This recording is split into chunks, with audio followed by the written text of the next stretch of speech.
Welcome to Spirits Podcast, a boozy dive into mythology, legends, and folklore. Every week we pour a drink and learn about a news story from around the world. I'm Amanda. And I'm Eric. I'm doing intros again. All the time. Julia's getting married. There's just so much going on. But this is still episode 144, Gods and Goddesses of Agriculture, with Hallie Casey and Catherine Arjet. This is a great episode. I enjoyed it so much. I cannot wait for listeners to get to the part about the Ant Ranch.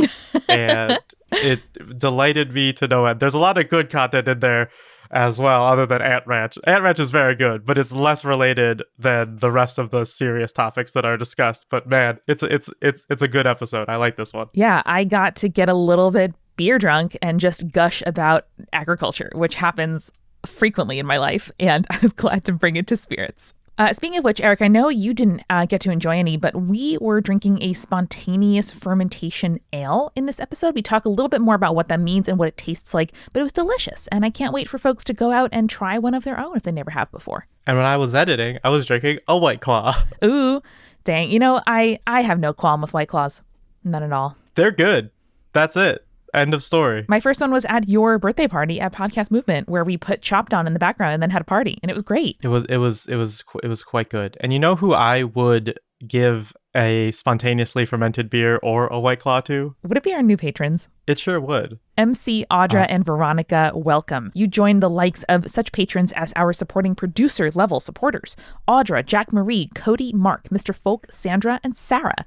And our legend level patrons. These legends are Philip, Eeyore, Jessica, Josie, Marissa, Megan, Mercedes, Neil, Phil Fresh, Samantha, Sammy, and Skyla. All excellent people. Hopefully next year they can make it to my birthday party. I bet they would not complain about our choice of Chopped. Probably not. And, you know, Eric, just as I would recommend that people try new things, such as White Claw, if that works for you, I also want to recommend a new podcast that I'm enjoying this week. Tell me about it. It is called Make New Mistakes, from our friends at Mischief Media. They are the powerhouses behind such wonderful conventions as PodX last year, and LeakyCon and GeekyCon and BroadwayCon, Con of Thrones. So many ways to use the word con in a title. But this podcast, Make New Mistakes, is their CEO, Melissa, and their COO, Takia, talking about the mistakes you make in business, about being women in business, about running a creative company, about working with your friends, all the things that we think and talk and write about a lot, discussed from two hilarious and really smart and experienced ladies. And I was actually on an episode, so I'm not really promoting my own thing here because it's their wonderful show. Listen to my episodes or not, I don't really care. But the show is great, and anyone interested in the sort of realities of running a creative business should definitely check it out. Make New Mistakes. It sounds very good. I will have to check that out. It is back to school season, as I am told by the youths these days. And I think a great thing to do once you've packed up your backpack, once you've bought in all your school supplies, once you've found your seat in your classroom, you go over to the kids sitting next to you and you tell them about all the great multitude shows you listen to this summer. Tell them about Spirits. Tell them about Potterless. Tell them about Horse. Tell them that Join the Party is back. Baby, episode 50. What up? Telling people that you know about the shows that you love and know are good and enjoyable is the best way to help all of the shows grow. And it is much appreciated to spread the good word about what you love. Enough people don't tell people about what they love. They keep it inside, and it's so good to tell people what they've all been up to over the summer and what they've been enjoying. It's also a great way to make a friend, like, you know, that person in your math class who was wearing a feminist t-shirt, or who wears all black, or who has like a cool button on their backpack. You can be like, hey, it seems like you think about death and also want to dismantle the patriarchy. Listen to Spirits. It's wonderful. Maybe they already are a conspirator, and you'll just make an instant friend that way. Ooh, that's true. Absolutely wonderful. Well, we hope that all of you are having a great back to work / school / continuing on with your life season here. And we hope that more than anything, you enjoy episode 144, Gods and Goddesses of Agriculture.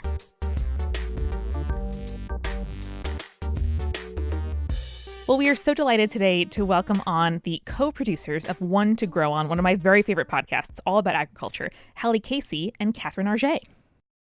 Hi, It's great to be here. It's delightful to have you. Thank you so much for being on. I don't know anything about agriculture besides the occasional god and goddess associated with it, so I'm very, very excited to have you all on. Awesome. We are so excited. So excited to be here. Tell us what you're going to be teaching us and the conspirators today. Yeah, so we wanted to kind of talk about some of the different ways that agriculture is associated with religion throughout time and how that kind of works. Yeah, I think this is the perfect time for us to interrupt real quick with our drink of the week. Amanda? Oh, yes. So Amanda actually turned me onto this one because I am a big fan of, the occasional wheat beer. I like the farmhouse style. I like a good sour, anything like that. Amanda, you taught me about the incredible process of spontaneous fermentation, which is basically when the hops in the field ferment and then they make beer out of it. Yeah, or they make like a giant big vat of beer, and then when you would normally kind of seal them away into a barrel to either ferment or to get aged, you just like kind of leave it open to the world, and then all of the very, very specific, microbes and yeasts in your area give it a flavor that no one else can get. It's like so localized that it's to the individual farm or even field. So it's really incredible. I really, really love that. Yeah, get them wild yeasts in there. Ooh, hell yeah. So we are drinking Cool Ship by Allagash Brewing Company. It's one of their limited run series. It's very, very good. It's got kind of like an apricot and lemon zest flavor with like a hint of, those like candied fruits you get during the holidays, that kind of thing. From the Italian market, I sure do. Oh, yep, you know it. So beer in hand, let's now turn to learn about something that I am such a enthusiastic amateur fan of, agriculture. Please. Hell yeah. Yeah, so agriculture came about a long time ago and at different points in different civilizations, but throughout pretty much all of human history, it was really, really important to every person. And, today, everyone might not think about agriculture every day or be connected to it in a very specific way. We all are, of course, affected by our food supply and how food is grown. But for pretty much all of human history, this was something that statistically, basically everyone was involved in some way, whether they were a farmer or they had to seasonally go out and, reap the fields or plant or something like that. It's such a huge part of so many civilizations, and it's really become tied into a lot of myths and religions and creation stories that we kind of wanted to talk about today. I love that. I miss the days where every other person was a farmer. Do you? You miss them? I live From in 1992? Yeah, just man. I wish I was living that life. I like the occasional hard labor. I will point out there were no podcasters in those days for pretty specific reasons. That's true. I would have been a poet. It's fine. That's very true. But anthropologically, I remember learning in world history classes about the development of religion, worship, and storytelling, even art. And that makes total sense to me that something you're so kind of dependent on the natural world to provide to you as whether or not crops around you, whether you harvest them or you go and forage for them, will flourish. That's an incredibly important kind of variable. And it makes complete sense to me why people would try to kind of exert some control or wish or hope or pray for some control over that kind of thing. So that is kind of a perfect segue into the next thing we wanted to talk about, which was we kind of pulled some high-profile gods and goddesses, which most, if not all of them, y'all have already covered. But we really like them, so we wanted to highlight them real quick. Hell yeah. Yeah. So the first one we pulled was Demeter, or Ceres as she is in the Roman tradition, because she's kind of the main girl for agriculture in that part of the world, and she was such an important god in the Greek and Roman pantheon as one of the original 6 children of Kronos and as an Olympian.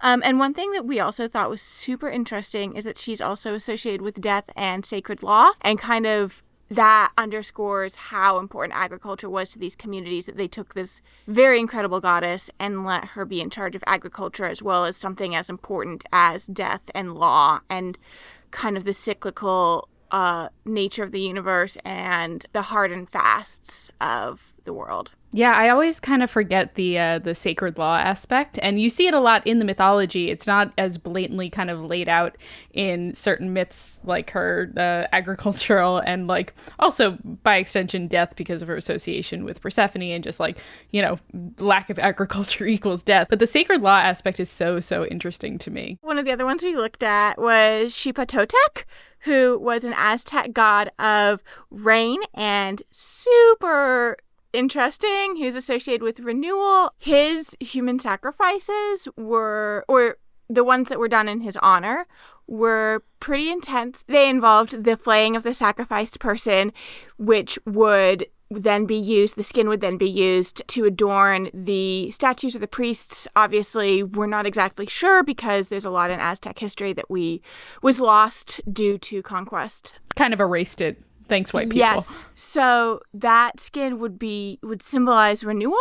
And the blood from the sacrifice was supposed to bring about rain as the kind of symbolic blood draining from the body, rain draining from the sky. And I find it actually all three of these kind of have a connection to death in agriculture, which is super interesting. And they also were these gods that were very, very important to the cultures and the religions that worship them. And so that was something I found really interesting, was kind of how this all played into agriculture and renewal. Yeah, and I mean, that absolutely makes sense, because when you think about it, agriculture is a life or death situation. If you don't have the crops for the year to feed everyone, you're going to see death there. So, like, you know, I'm not condoning human sacrifice by any means of the imagination, but at the same time, like, the needs of the many outweigh the needs of the few in a lot of these kind of situations. Yeah. Yeah, and I think from our kind of current moment, a lot of the nuance and like nobility and agency of the person being sacrificed is often erased. And like, I'm not a scholar in this, but I know that the sort of general narrative, sort of Hunger Games style, you know, is often really reductive. But coming together to, you know, give something real in order to get a really real benefit is something that we still do today. And like, all major religions have some element of sacrifice, you know, and kind of like personal loss in favor of a higher purpose or fulfillment. Mm-hmm. For sure. The last god we wanted to go over real quickly was Osiris, who again is a G. My main man. Truly the goat. Truly. So we found, well, Hallie actually found a Greek scholar who chronicled Osiris bringing civilized arts, including agriculture, to the people of Egypt. And of course, he's also associated with that kind of death and renewal cycle via the Nile flooding. I'm seeing a pattern. Him dying and coming back to life. And so it's, again, you know, these very prominent gods that are associated with both death and with agriculture. Yeah.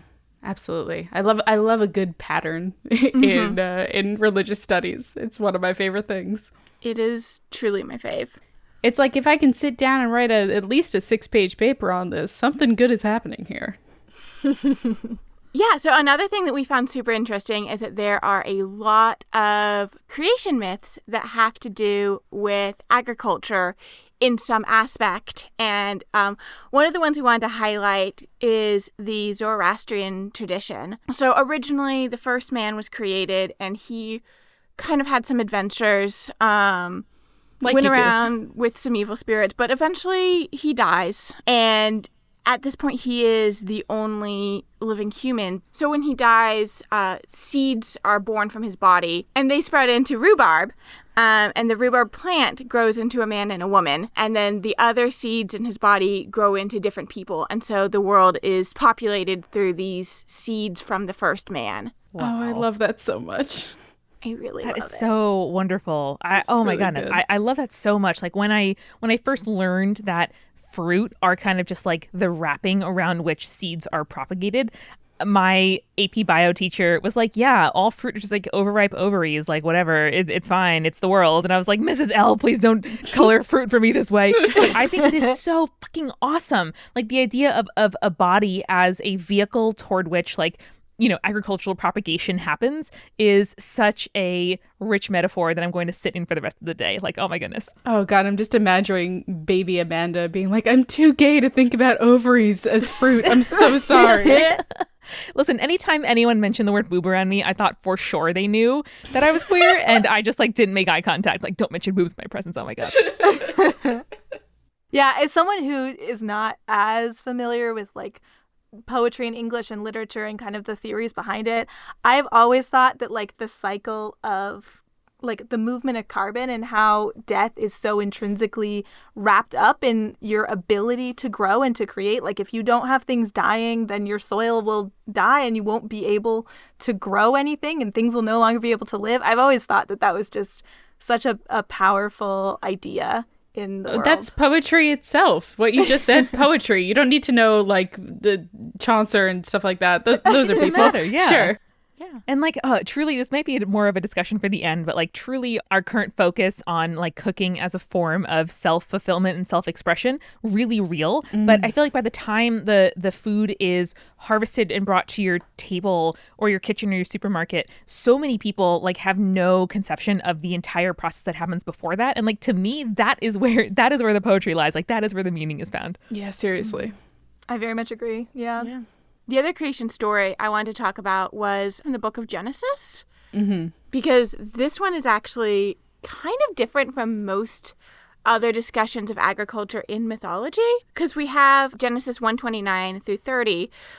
We have God creating the fruits and the, quote, beasts of the earth and all the birds in the sky for humans, which that is something we see a lot with this kind of, God creating for humans. But what's interesting is that in this, it's not agriculture that's being created. It's just almost hunter-gatherer style. And we don't actually see agriculture until later in the story, once Adam and Eve have eaten from the forbidden tree of knowledge and are being kicked out of the Garden of Eden. Adam specifically is cursed to toil for his food, and that's when we get the "from dust you are and to dust you will return," when God is basically punishing Adam and Eve with agriculture, which is very different from anything we see in other traditions where agriculture is a gift. But in this one, we have it being more of a, you messed up. You don't get to just grab things from the trees anymore. You have to plow. And I felt like that was a very interesting variance.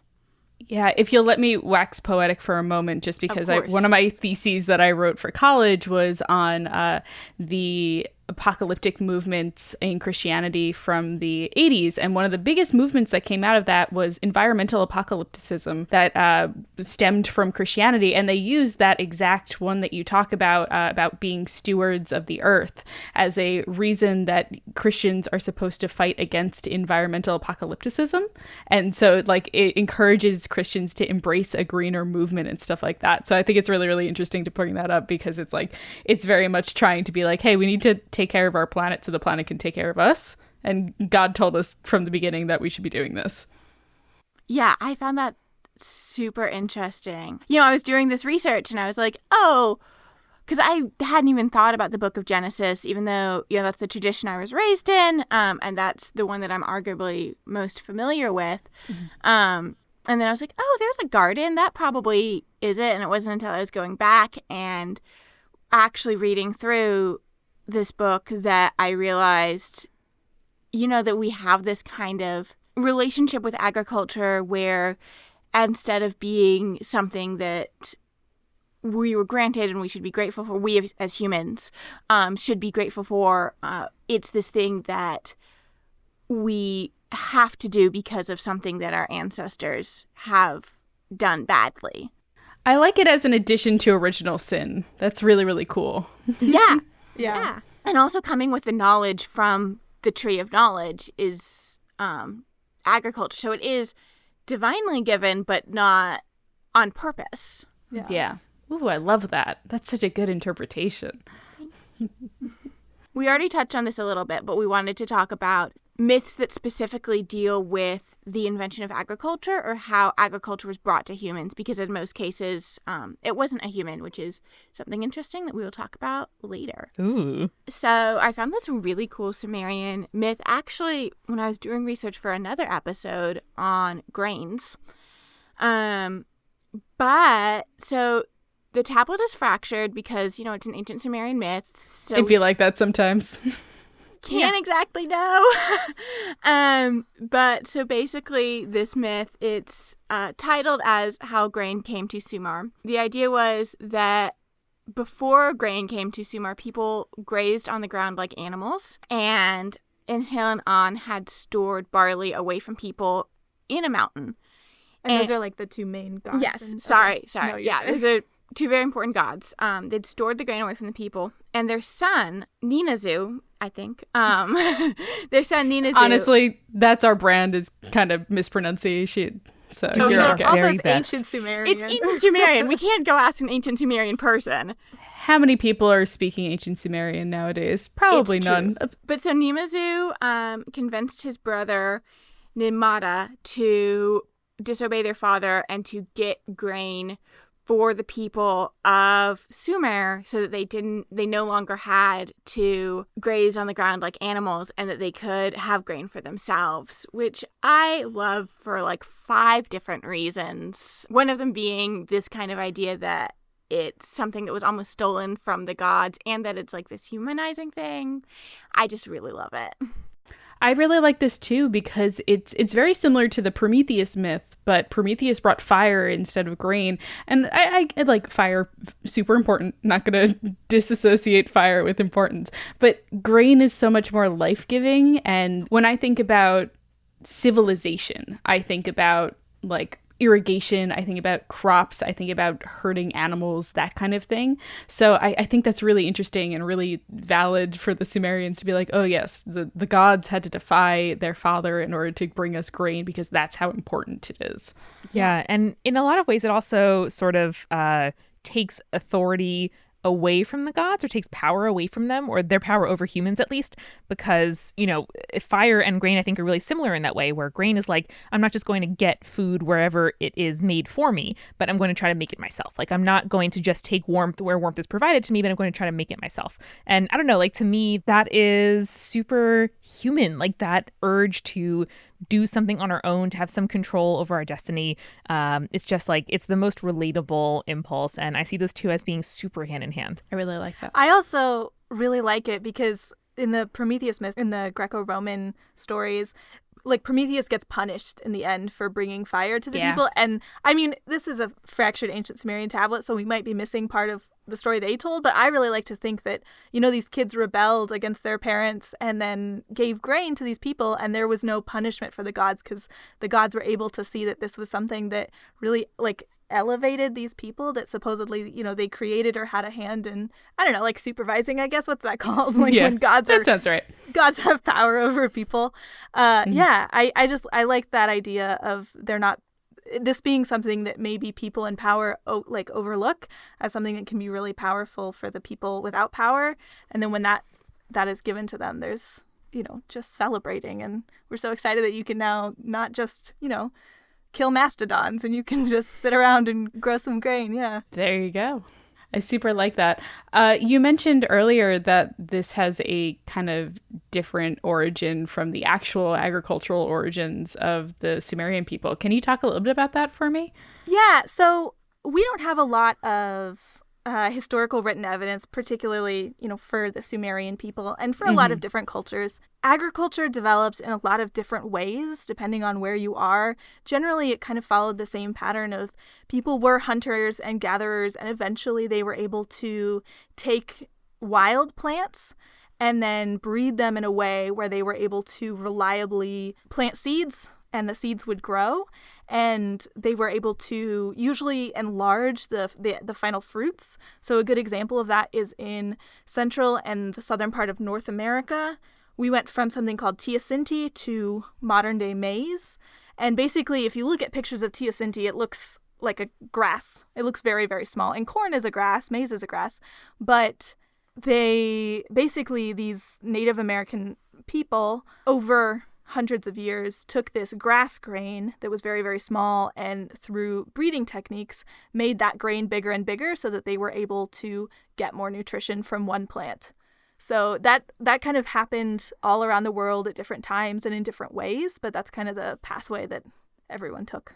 Everyone's complaining about GMOs, but those are the original GMOs. I'm saying. Listen to One to Grow On. They'll teach you all about it. There Absolutely. we go.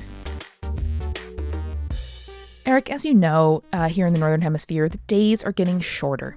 And while I love fall, it is definitely a little bit sad to know that the warmest and longest days of the year are behind us. But something that I always am glad about, even when I turn into sleep, whether it's gotten dark at 5 o'clock or 9 o'clock, is that I can fall asleep to a sleep story from Calm. And this is absolutely true. Calm helps me with my insomnia. It helps me fall asleep. I have like the wonderful, like imagery-filled, poetic, very well-produced audio stories to fall asleep to at night. You know what I love about Calm? What's that?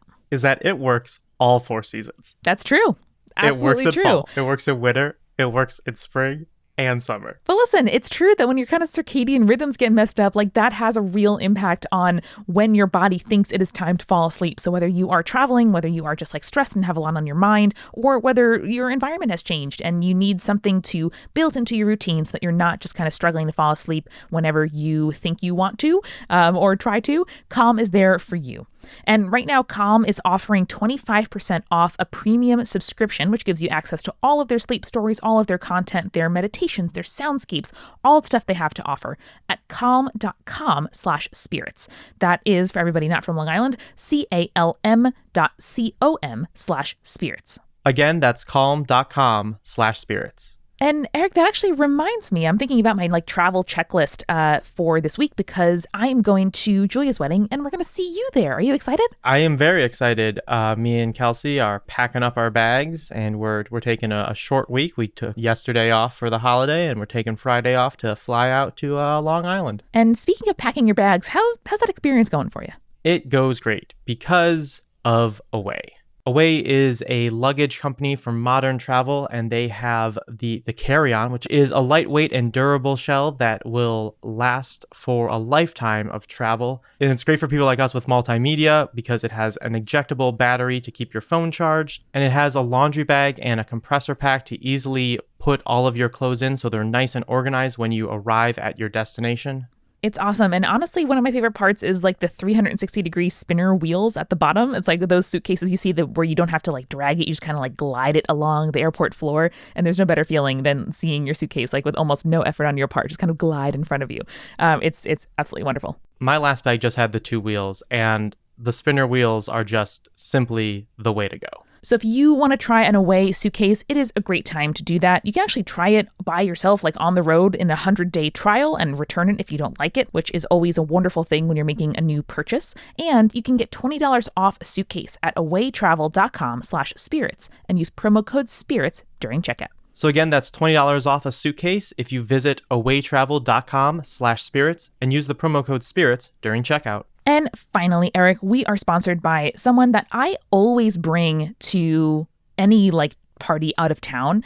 It's Shaker and Spoon, because Shaker and Spoon is a subscription cocktail box. That means that they send you every single ingredient that you need to make 12 awesome drinks. That's 3 custom recipes and 4 drinks of each recipe using just 1 bottle of liquor. So they send you everything except the liquor, and it's between $40 and $50 a month. You can skip or cancel anytime. So for just that much money, you have someone bring the liquor, you bring your Shaker and Spoon box, and then together you can make enough drinks for a whole weekend of fun with your friends. It's simply the best way to throw a party and make everyone feel a bit fancier than they would otherwise. Instead of just having some basic things out of a can, you can be like, here's a fancy elaborate drink I've made for everyone. It is absolutely delicious. Again, whether it's for a party, whether it's for a special occasion out on the road, or for just your wonderful routine at home with your friends, roommates, partner, it's absolutely wonderful. And at shakerandspoon.com/spirits, you can get $20 off your first box. That's between 35 and 50% off your first box at shakerandspoon.com/spirits. And now let's get back to the show. So we also wanted to talk about Demeter again because she is my main girl. Badass bitch. Her. She is a badass bitch. I keep on forgetting we can swear on this podcast because we can't swear on ours. So much. Bring it. So much cursing. Drop those F-bombs. So we found this account from Isocrates, who was an ancient Greek writer. I think he called himself a historian, but really, who was a historian back then? Philosophers. Everyone was. Everyone. If you can write, you are a historian. Yeah. Or if you can speak, or if you can transmit stories. All history was fake back then. So his account of this is that after Persephone was taken by Hades, Demeter, who is her mother, was in a really bad headspace, as one would expect if your daughter is kidnapped. And so she was just kind of wandering Greece, being sad, and she observed the actions of humans who were kind to each other, or to her. Actually, this is interesting. Isocrates says that he doesn't want to say exactly what kindness moved Demeter because he doesn't want to give up the sacred rights of her worshippers, and so he kind of considered that something that one should not write about if one was not writing exclusively for worshippers of Demeter.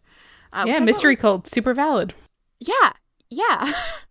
And, super respectful of an ancient Greek historian to do that. I was not expecting that level of respect. But so she was moved by this kindness, and she gave agriculture to people. And the quote that he has is that the fruits of the earth, as he calls it, has enabled us to rise above the life of the beast and the holy rite, which inspires in those who partake of it sweeter hopes regarding both the end of life and all eternity. Oh my God. Listen, I've had a very emotional night so far. My officiant for my wedding just sent over the plan, and I sobbed through the entire thing reading it. And so Demeter giving agriculture to humans because she saw acts of kindness between them, I am literally going to cry here. Right. There are tears in my eyes.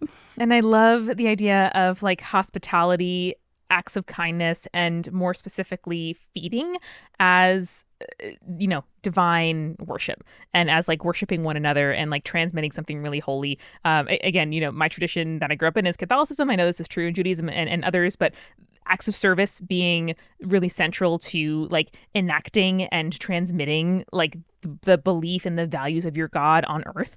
I was really moved in high school to learn about the Catholic radical hospitality movement, Dorothy Day and others who really took to the word of what they believed was meant to be, which is to give everything you have to others in service. And I don't know, that just making someone a meal. We talked about it a few weeks ago with Julia Tertian. There is no better way of showing someone you love them than nourishing them, whether that's spiritually, intellectually, physically. And to see that reflected in such a foundational myth makes me feel like we're on the right track somehow in believing and spending time on that kind of thing.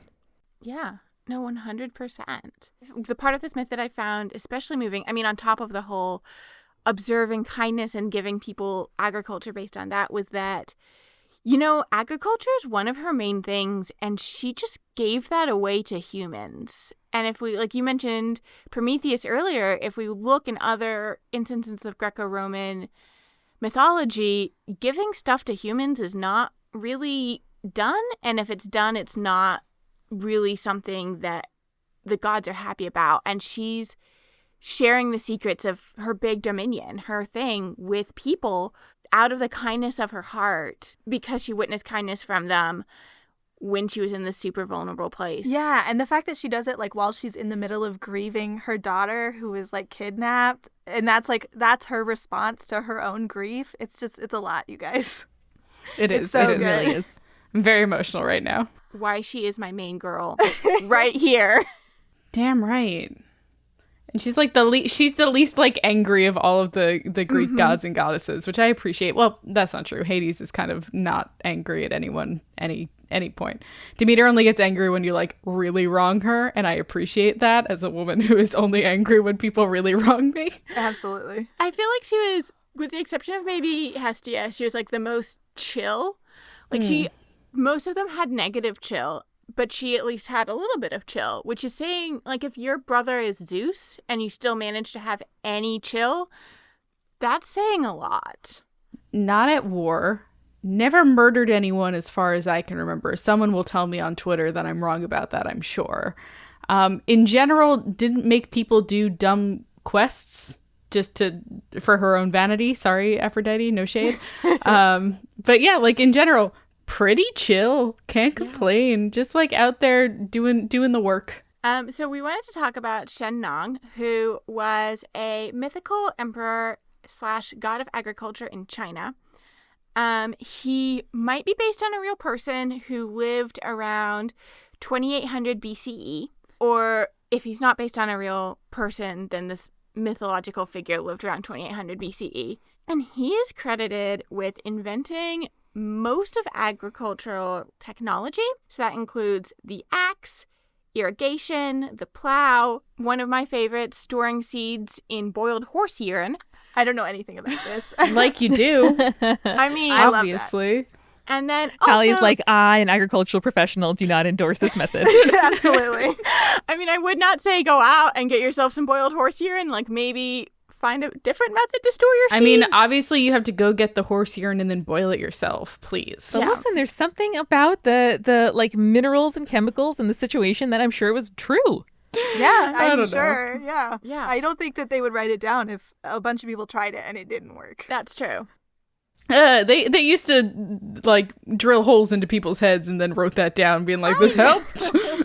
That's the four true. humors. But you can very easily tell, I feel like, if a seed storing method doesn't work. If you plant all your that's seeds fair. and nothing happens, I feel like that's Listen, probably I think I trust agriculturalists more than I trusted doctors from the early time periods. Oh, 100%. same, very same.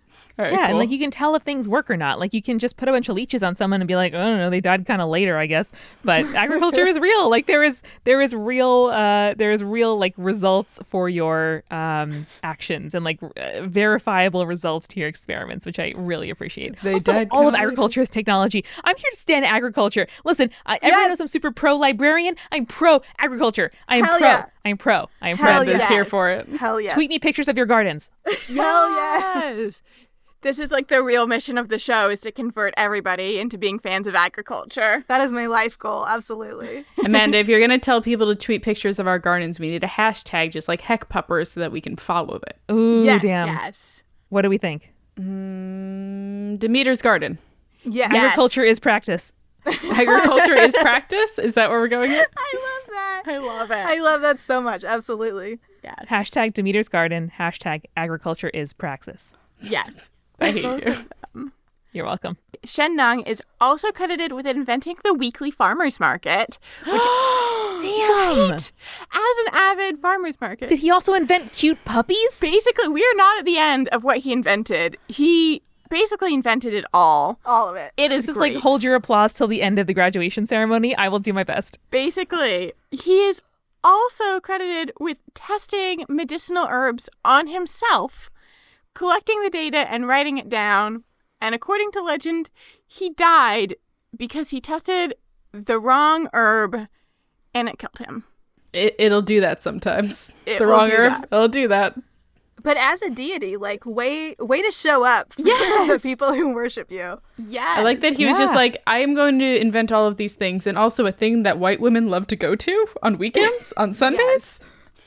Be like, yes, thank you, sir. Yeah, and also like way to have your cred. Like you are a god with real experience. Yeah. It's not like Zeus is like, oh no, I was just born here. I guess I just have sex whenever I want. Like this god has done the work, and I Did the really work. appreciate that. Yeah. He like, did the work. I appreciate him putting his life on the line, testing all those medicinal herbs. Like, he really put his money where his mouth was and, like, proved that he was not afraid to get shit done. I do appreciate that. I feel like I've listened to enough episodes of Sawbones where they're like, well, the guy injected himself with cholera so we could figure out how to solve cholera. I was like, that seems like a bad idea, and I wouldn't personally do that because I'm a Slytherin and self-preservation is important. But Hey, good on that dude. as a Gryffindor, somebody's got to do it. Good on you people. I'm not gonna. And such a good reminder why like modern standards are not the arbiters, like the yardstick of like human intelligence and achievement. Like 5,000 years ago, somebody was figuring out from, you know, hands-on first-person like experimentation what actually worked and transmitting that knowledge to others such that either he was so good at it IRL that he was deified, or this is something that was so respected by the culture that it became something that you know, tell one unified story about. And just like, human beings are amazing. And either of those options is really, really good when you Yeah. think about it. Yes. Either one is great. I'm here for either one. It's the little girl being like, soft tacos or hard tacos? Why not both? Why not both tacos? Porque no los dos. The only thing I had left to say about Shen Nung is that he taught all of this to humans, which is great on him. So that was just the last little bullet point. I wanted to make sure I No, got that. I feel like that's kind of a recurring theme with our agricultural spirits and deities is be like, yes, I know all these things. They will help you in the long run. I'm going to teach them to you. I'm like, thank you, sir or madam. I appreciate it. I feel like that is so different from so many other things that are either invented by humans or stolen by humans or something the humans get them through like trickery or some kind of non-consensual giving. Mm-hmm.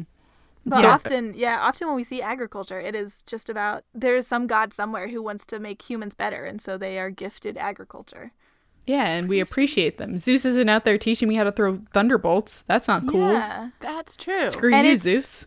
Yeah, and it's so interesting that agriculture is something that evolved from many people's hard work, but it's still something that so many traditions see as beyond humans and so large because it's so necessary to your own life. But even when we think about how it started, we still want to credit that with someone else saying, there is no way that we could do something this great and this important and this huge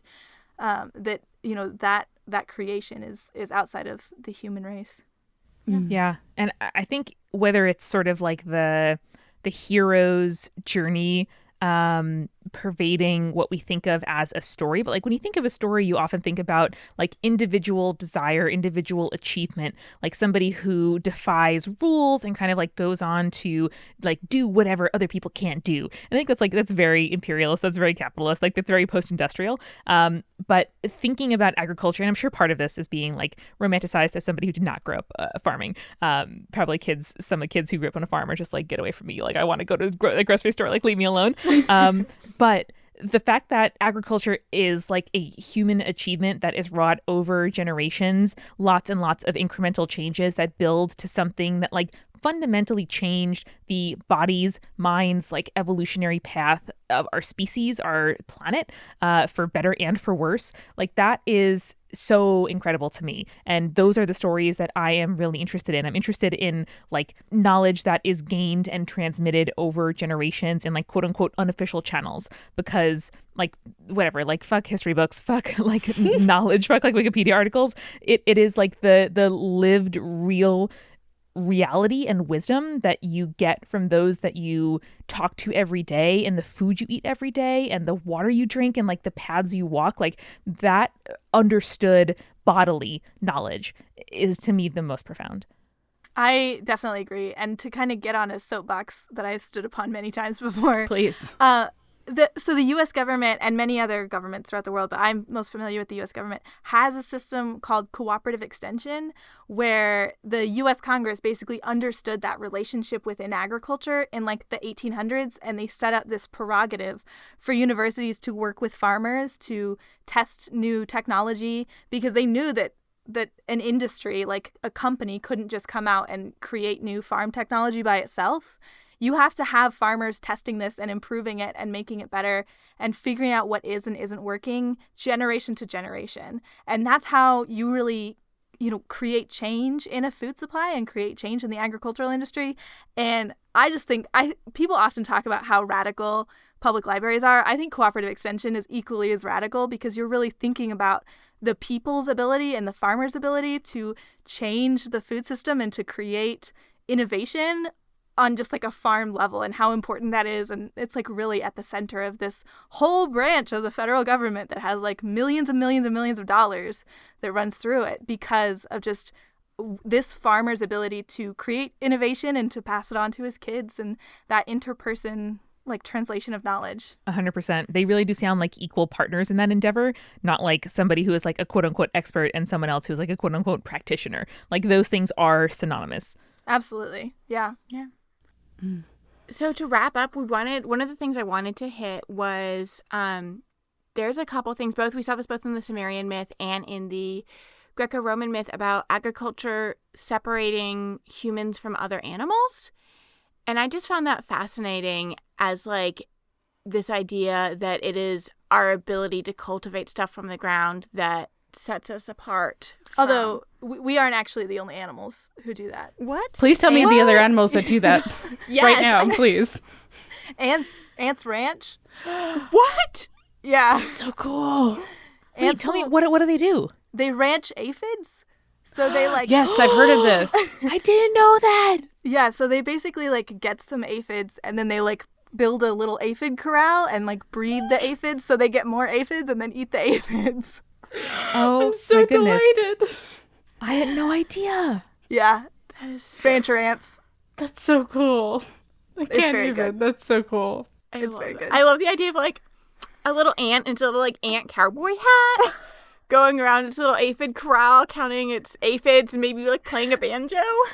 Like little goats, because they can't. They're too small for the ants to ride, so they're just kind of cultivating them like goats. I appreciate that. Mandy, you could be an ant farmer.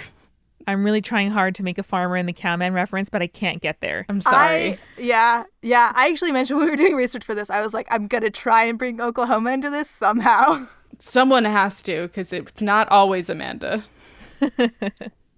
There's some evidence that other apes also, like chimps, sometimes will like plant seeds from things they ate and then, eat them later when they grow. But I think ants ranching is definitely the highlight story. It's so good. It's so adorable. Delightful. Well, yeah, that is. I mean, yeah. I wonder if we can just close on kind of like a more micro scale. Like, is there a way in which agriculture has come to influence or define your personal mythologies? Obviously, like with both of you and the podcast, and Hallie with your profession, this is meaningful to you. So can you just say a little bit about either when you realize this is something you want to pursue, or an experience you've had recently that kind of reminded you, like, yes, this resonates on some kind of deep level? I grew up Quaker, and I'm still a practicing Quaker. And so most Quakers worship in silence, and there's a lot of, it's very meditative. When I went to boarding school, I went to a Quaker boarding school, and we had a meeting for worship with attention to goats right after the baby goats were born. You just broke Amanda's heart there. Go on. But so we all sat in the farm, and, the baby goats came up, and I don't know if there was that much, like, commuting with the spirit, capital C, capital S, but it felt really good to just kind of sit there in silence with a bunch of baby goats and think about divinity. And then on the first, because this was in Ohio, so, winters in Ohio are not super fun, and on the first really nice Wednesday, which is when we had school-wide worship, we just had meeting for worship outside, and they brought out a bunch of poetry books. So we read poetry and enjoyed the spring for the first time in months. And I think both of those really helped me realize that how divinity and the kind of renewal cycle and the growth in agriculture are so connected. And I know, like, even, when I'm watering my plants or, like, tending to them, I kind of like to take that as a time to commune with nature almost. And personally, I see divinity in nature all the time because it's here and it's incredible and it's great and I love it. And so for me, communing with nature and spending time around nature helps me strengthen that connection to divinity. Well, that's beautiful. Thank you for sharing that. For me, I'm not terribly religious. Like, I think a lot of other people my age, I'm not terribly religious. I was raised in a religion, and it's not something that I practice every day. And for me, like, going into agriculture, I found that agriculture is a very beautiful space in a lot of ways, and a lot of what agriculture can do, I think, can be kind of reminiscent of churches, particularly around college campuses and around, that's been a lot of my experiences around college campuses, but also around local food systems, small towns. There's always, some kind of harvest potluck where if, people are gardening or if there are small scale farmers, you'll see a lot of, potlucks and people coming together who are lots of different ages and lots of different backgrounds, and they'll sit together and talk together. And I've always found that very powerful. Most recently for me, I was living and working on the Navajo Nation, actually in Extension. And I found that very thrilling because I was basically brought out there through this federal program to work with people who wanted to get back to their religion, and that religion was directly tied to agriculture.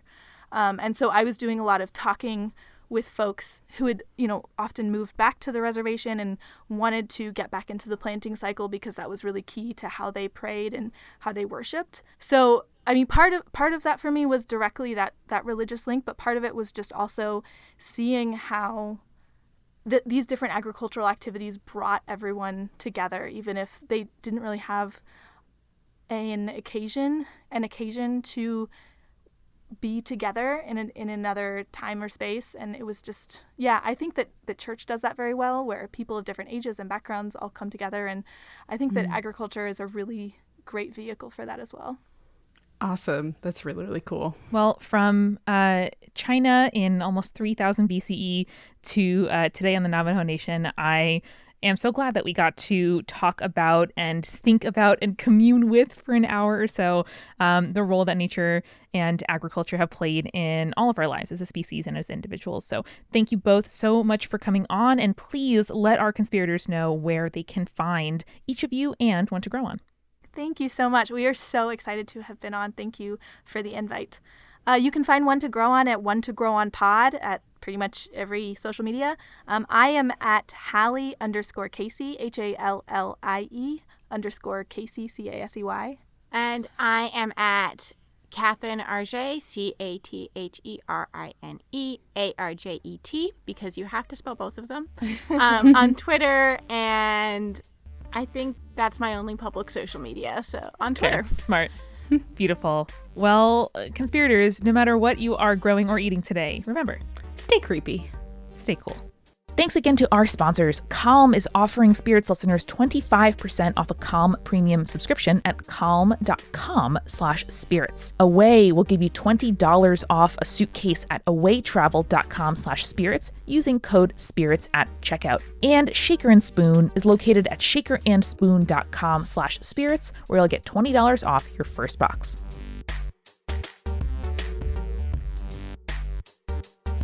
Spirits was created by Amanda McLaughlin, Julia Shafini, and Eric Schneider, with music by Kevin MacLeod and visual design by Allison Wakeman. Keep up with all things creepy and cool by following us at Spirits Podcast on Twitter, Instagram, Facebook, and Tumblr. We also have all of our episode transcripts, guest appearances, and merch on our website, as well as a form to send us your urban legends at spiritspodcast.com. Join our member community on Patreon, patreon.com/spiritspodcast, for all kinds of behind-the-scenes stuff. Just $1 gets you access to audio extras with so much more available too. Recipe cards, director's commentaries, exclusive merch, and real physical gifts.